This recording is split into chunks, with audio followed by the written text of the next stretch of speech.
Welcome to OREMC Storytime. I'm Sonya Cooley, a member service representative, and today I'll be reading The Kissing Hand.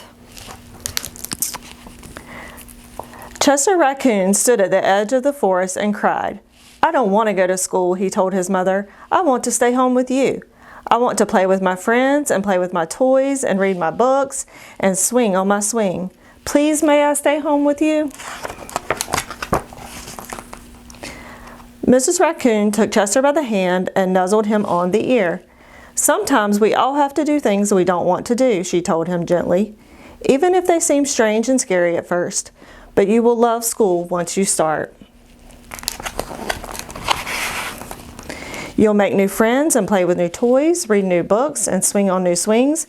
Besides," she added, "I know a wonderful secret that will make your nights at school seem as warm and cozy as your days at home."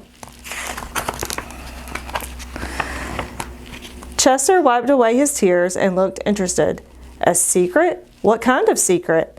"A very old secret," said Mrs. Raccoon. "I learned it from my mother, and she learned it from hers. It's called the kissing hand." "The kissing hand?" asked Chester. "What's that?" "I'll show you." Miss Raccoon took Chester's left hand and spread open his tiny fingers into a fan.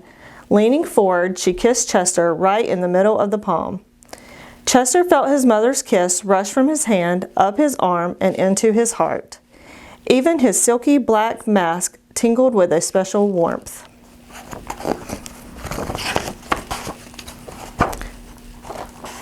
Mrs. Raccoon smiled. "Now," she told Chester, "whenever you feel lonely and need a little loving from home, just press your hand to your cheek and think, 'Mommy loves you. Mommy loves you.' And that very kiss will jump to your face and fill you with toasty, warm thoughts." She took Chester's hand and carefully wrapped his fingers around the kiss. "Now do be careful not to lose it," she teased him. "But don't worry, when you open your hand and wash your food, I promise this kiss will stick." Chester loved his kissing hand. Now he knew his mother's love would go with him wherever he went, even to school.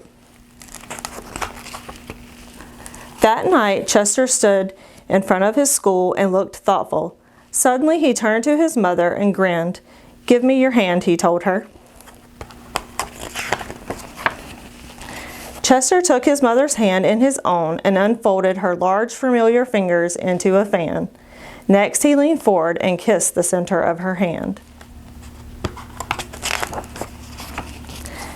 "Now you have a kissing hand too," he told her, and with a gentle goodbye and an "I love you," Chester turned and danced away. Miss Raccoon watched Chester scamper across a tree limb and enter school, and as the hoot owl rang in the new school year, she pressed her left hand to her cheek and smiled. The warmth of Chester's kiss filled her heart with special words. "Chester loves you," it sang. "Chester loves you." The end.